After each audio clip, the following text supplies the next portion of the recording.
pati upuan, ninanakaw nila ng pamilya niya. Parang Marcos talaga. Para manatili siya sa pwesto niya dahil kung wala siyang trabaho na disbar na, ay talagang manglilimahid siya sa gutom. Dahil sabi ko nga, yung mga Chinese friends o mga negosyante dyan ay inuutangan mo, kinakwartahan mo. Kainin mo ang kipay ni Lisa, kakainin mo para lang manatili ka sa trabahong yan. Kahit na lunukin mo ang jetlog ni Kuting na kasing liit ng naphthalene balls, lulunukin mo sa ngalan ng trabaho. Tandaan mo yan at naman ng alam na ng taong bayan na itong bangag na si Marcos Jr. ay talagang pulboronic. Alright?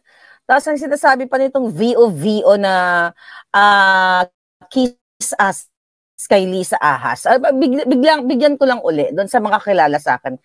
Alam mo yung abogado na yan, alam mo yan, disbar na pala, talagang patay goods yan. Kasi, alam mo, nung nakasabay ko ngayon sa inauguration na yan, pati upuan, ninanakaw nila ng pamilya niya. Parang Marcos talaga. Upuan, bakit? You know that, na sa inauguration, yung naka-save na upuan for me. I mean, not naka-save, first come, first serve yun. Nanilagay ko yung bag ko na doon ako nakaupo. Ninakaw ng pamilya yan. Upuan pa lang, ninanakaw nyo na ng pamilya mo, ng anak mo na nakikinabang dyan sa presidential communications. Talagang magkikis-as ka kay Lisa dahil binigyan ka ng trabaho at pinapasweldo ka nang wala ka namang ginagawa. Yan ay pagnanakaw sa kaban ng bayan. Mga kababayan, pati upuan ninanakaw niya. Yes, magnanakaw ng upuan niyang hunghang na yan. Diba? So doon pa lang. Okay? So kaya yung pagkikis-as na kay Lisa, kay Jahas, kay kidnapper, kay Marcos Bangag, ay talagang kailangan niyang gawin yan para manatili siya sa pwesto niya dahil kung wala siyang trabaho na disbar na, ay talagang manglilimahid siya sa gutom. Dahil sabi ko nga, yung mga Chinese friends o mga negosyante dyan ay inuutangan mo, kinakwartahan mo, nagrereklamo na sa'yo, nagpapalibre ka, resort, restaurant, para makalamon ang pamilya mo. Yan. Kaya kahit nga kainin mo ang kipay ni Lisa, kakainin mo para lang manatili ka sa trabahong yan. Kahit na lunukin mo ang jetlog ni Kuting na kasing liit ng naphthalene balls, lulunukin mo sa ngalan ng trabaho. Tandaan mo yan at i-cover up mo itong issue ngayon sa PIDEA leaks. Ganyan kayo mangdila ng, kahit palunok mo, kahit ipalunok ni Lisa sa'yo, ang ihi niya, lulunukin mo. Pati ovary niya kung meron pa. Diba? Gagawin at gagawin niya yan to cover up itong bangag na ito. Kaya ngayon, diba? Ang nangyayari ngayon, mga kababayan, gusto nilang gurgurin itong PIDEA leaks na ito. Obvious naman, okay? Obvious naman, mga kababayan, na si Bangag Jr. ay talagang at si Lisa ay willing magbayad ng tao through James Kumar, through Picoy, di ba? At kay Romy, I hope si Romy ma-interview natin, ano? Oy, Romy. Romy Enriquez, di ba? I hope magsalita ka ng katotohanan. Ba't ganun pa man? Mga palangga, eto gusto nilang gurgurin ang PIDEA leaks kasi talagang sukul na sila dito. Tapos ang sabi pa ng mga alipores ni Lisa Smags, yung mga kulang na lang lunukin yung kay Paila Boom niyang bulok pa sa pinakabulok na malansang isda, di ba? Kaloka. Ipagtatanggol talaga yan kasi hindi sila makalamon. Hindi sila makakain kapag hindi nilunok ni VO lahat sila yung itlog ni Kuting na kasing laki ng naphthalene balls at kasing amoy ng naphthalene balls. Mabuti pa kayo naphthalene balls. Gano'n ng bata ko, parang, parang minsan inaamoy, parang Judictus Benedictus. Yung nag-amoy sa inyo ng naphthalene balls nung kayo'y bata pa. Okay, ganito. So yan, gusto nilang i-cover up. Pati yung si Jinggoy, di ba, nangangamoy Senate President, lahat. So lahat sila, nakita ninyo, kahit na kitang-kita ng taong bayan, ng netizens, na si Bangag Jr. ay umiiwas dito sa drug test na ito, ganyan-ganyan. Tapos meron pa nga sinasabi si VO na ako daw ay nagtatago sa Amerika. Julul talaga tong VO. Alam mo, ang nagtatago, hindi na kayang mag-live. Okay? Ang nagtatago sa bundok. Alright? Yun ang tunay na nagtatago. Yan ang mga kababayan. Si Lisa lahat yan, si Marcos Bangag lahat yan. Ang kumukumpas ang presidential communications kung anong ilalabas nilang panira against me and Morales at lahat ng mga nagkikriticize katulad ng DZAR, SMNI, Roque, Glenn Chong, Vic Rodriguez, lahat kaming nagsasalita. Yaan ang ginagawa nila. Actually, nauna ng biktima dyan si Teves at si Bantag. Dadako tayo dyan mamaya, mga kababayan. At dahil, di ba, kanino ba nagsimula yung dokumento na yan? Sa akin. Di ba? Ako ang nag-expose yan. At nagkaroon ng Senate hearing at pinag-uusapan ngayon at naapektuhan sila. Dahil totoo naman. Kasi kung hindi yan totoo, hindi ka maapektuhan.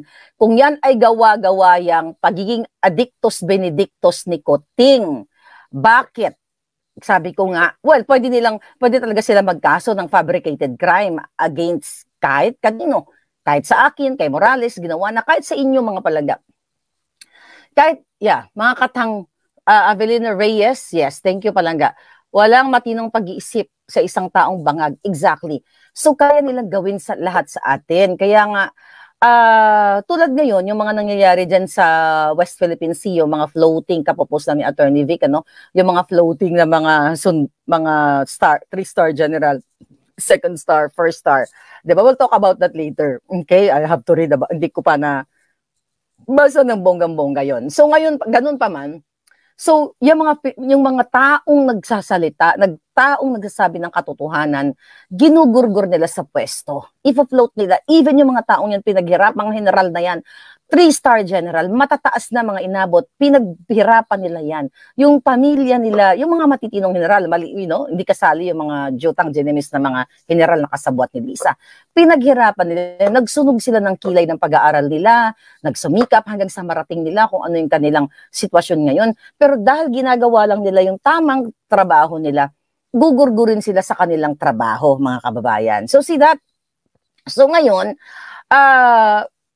itong mga current issue na ito, na gusto nilang pagtakpan yung PIDEA leaks, yan po ay gawa-gawa ni Lisa. Alam mo, dadako na tayo dito sa naudlot na extradition, okay? Extradition patungkol sa akin. Habang ako ay nag-enjoy, actually ay nag-enjoy ako ngayon. Basta nag-enjoy ako sa buhay ko ngayon. Together with you, mga palangga.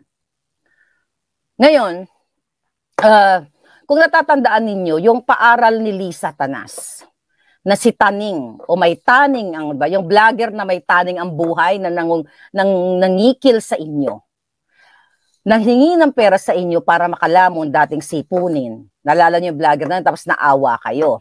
Alright? Sinabi may taning ang buhay pero ngayon buhay pa. O, baka malapit na rin yan. Okay? You'll never know. Ngayon, mga palangga, in 2022, ito nakarating sa akin habang nag-emote ako dito. In 2022, nung una kong nagba-blind item pa ako about babaeng ahas. Babaeng ahas, ipinagtanggol niya si babaeng ahas, si Lisa Tanas. Wala pa yung mga issue na to, wala pa yung, although yung pagpupulburon, yun nga, doon nga ako nagsimula sa pulburon dahil nga, sinabi nga sa akin ng dating BFF ko. Well, actually, during that time, sa totoo lang, nung sinabi ko yung tungkol sa pulburon, it's not because doon sa dating BFF ko na tinulungan kong ibenta yung mga design niya, yung nagsabi sa akin kung sino yung supplier. Wala pa akong binabanggit na tawag dito na pangalan. Kasi nung time na yun, we are okay. Okay? Kasi ayoko nga paniwalaan yun eh, yung dating BFF ko. Ayoko nga siyang paniwalaan nung nasa Pilipinas ako na kinukwento niya sa akin na si Joji Kuno ang taga-suporta ng ni Lisa man. Ilonggo kasi yun. Yeah, si Joji Kuno, ang certain Joji na hindi ko naman kilala, ang certain Joji Kuno ang nagbibigay ng pulburon. Okay, ng pulburon dito kay Kuting at kay Lisa. Siya talaga nagkukwento. Pero when you guys, when you're friends, hindi mo, syempre, parang iniisip mo parang, pinagdududahan ko siya noon kung totoo ba. 'Di ba nung nasa Pilipinas ako. But ganun pa man, nag-start yung nung October of 2022, nung binubulja ko na nga itong gobyernong bangag. So ipinagtanggol ni Sandro, okay, na nakatanggap ng Rolex, okay, na nagtatanggap ng payola, ng bribe, lahat, bribe pala. That was October, nung sinabi nitong May Taning ang Buhay na meron daw isang vlogger na tatagilid. Was it tatagilid? Right? Tatagilid o tutumba or something like that. Ako yun. Okay? Ako yun sinasabi. Kasi, ang ginawa nila, okay, ang hindi nila inisip na ako po ay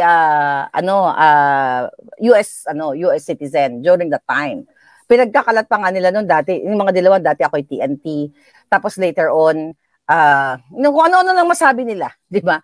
So itong May Taning ang Buhay at saka si Lisa, at yan sila Taer na, mga tatandem yan sila to attack me during that time.